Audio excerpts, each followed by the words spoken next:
Jim, another story breaking.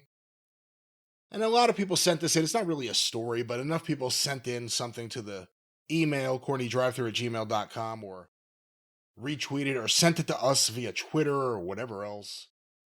Dustin Rhodes, on December 3rd, 2024, 6:16 p.m., tweeted out. Is this time stamped because it's like a deposition, or was this under oath, or what? I'm trying to be all dramatic. I'm bringing accuracy to the table. You should try that sometime. I'll have you know that I have as much accuracy as the next guy. Well, here's what Dustin Rhodes. Dustin Rhodes. Say now, make his name accurate. Ladies and gentlemen, his name is Dustin Rhodes. He's a Playboy Buddy's brother. Here's what he tweeted out. Here's a thought. Just enjoy wrestling. Please stop the constant attacking and vitriol towards us. We have the most passionate wrestlers in the world. We do this for you. Hashtag, I'm with AEW. And then he tags AEW. AEW and I love and watch all wrestling. All in caps. Again, the ratings had come out. People were... Everything I do it for you. Again, as I was saying, I think this came on the heels of a lot of the discourse around the low ratings. There was discord about the discourse, is what you're saying? Well, Dustin took it upon himself, seemingly, to put a defense out there for AEW and how passionate everyone is.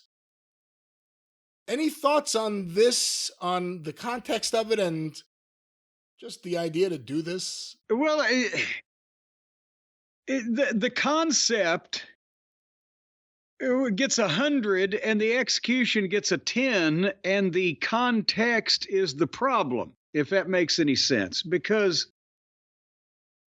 when the news is that this particular company's ratings suck, and their shows are bad, and a lot of people are pointing it out, for an employee of that place to defend it is not ever going to, even if it's a full-throated endorsement, it's not ever going to land, as the kids say, as with the same way as an independent observation or something like that. Yeah, what's he going to say? Yeah, you're right, our show fucking sucks. But what he could have done, because Dustin he's a nice guy who has tried to modify some of his behaviors over the years and be in a more positive light and helpful and contributory to wrestling and society, and so he's easily likable. Instead of, hey, y'all lay off of us, phrasing it like, hey, come on, everybody, let's all love all wrestling. What's the negativity? Whether it's our company or another company, or let's not bring the business into it. And how did he phrase it? He could have said all wrestlers are passionate about what they do to try to, with the goal to entertain you. If he brought everybody in, you'd kind of have to be a prick like me to fucking pick it apart, right? We have the most passionate wrestlers in the world. They're fucking all over the place. They're fucking. I mean, we have to hose them down in the fucking locker room every week at TV. They're goddamn like horny dogs. They just won't stay off my leg. Get off that damn leg. But no, you see what I'm saying? If he brought everybody in the business into it and all the fans into it and made it a more general statement, the point would be made. But it wouldn't sound like he's just saying, please don't talk about our shitty ratings and rotten shows. Because it's just his... Yeah, I mean, that's the thing, too. It was kind of like a anti-tribal message in a tribal way. You know what I mean? Like, let's not all have problems. He both said to everybody, hey, everybody should chill out and love all wrestling, but leave my company out of this. He narrowed it down. That's what I'm saying. I think the best part, too, is he attached a photo of himself in his blue gear with half his face blue and the AEW logo behind him kind of doing his little pose. So, I don't know how serious to take this, but... Don't it make my gold dust blue? The idea of wrestlers going to Twitter to defend their company, whether it's AEW or in the past we've seen it with WWE even. What are your thoughts on that? Oh, it's ridiculous, especially, I'm not saying Dustin's a heel. If you were a heel and you did that, it's even more ridiculous because all the heels should be, indifferent as to how the promoters are seen. They should be self-absorbed and wrapped up in their own shit. But no, if you're a personality, promote your shit.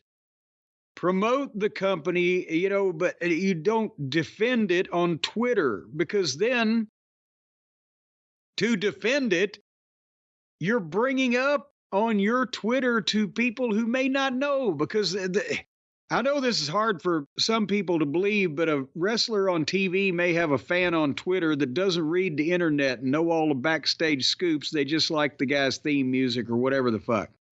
So on the Twitter, I'm going to bring up, a lot of people say that my match sucked or my promotion sucked or my goddamn TV show I was on sucked, but I'd like to argue with you about that. You're just bringing it up. Let the company do that if they're going to do it. How do you think you would have managed Twitter, if it was around 30 years ago? Again, there's a lot of intangibles that were different then, but just, play along with this example here. Okay. Would it be hard if you're part of management or, close to management or, you can see management over there, but would it be hard not to jump on there and defend your company?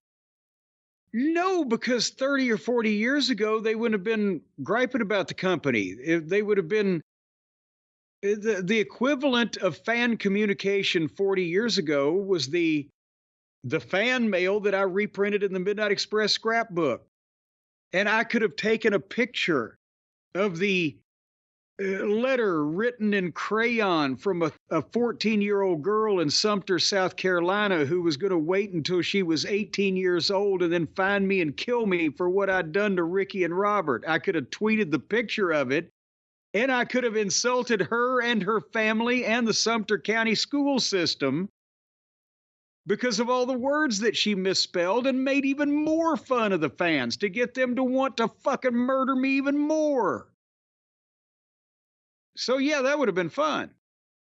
But there we go. There you go. The big Dustin Rhodes news. But can you imagine when I was just being able to talk to him on television and had death threats and people trying to fucking throw shit at us and goddamn physically assault us in the arenas, if I could have responded to some of them individually? No, but beyond you, let's say in 1990, 1991, there was Twitter.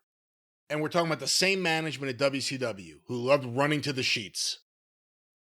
Jim Herd, there were plenty of interviews with Jim Herd all over the fucking place. Oh, yeah. He wouldn't have been on Twitter arguing with fans or just trying to blow the company. You know what I mean? He probably would have been. That's where it gets a little different, but... As a talent, and especially as a heel, I would have just stuck to being who I was on the television program on Twitter.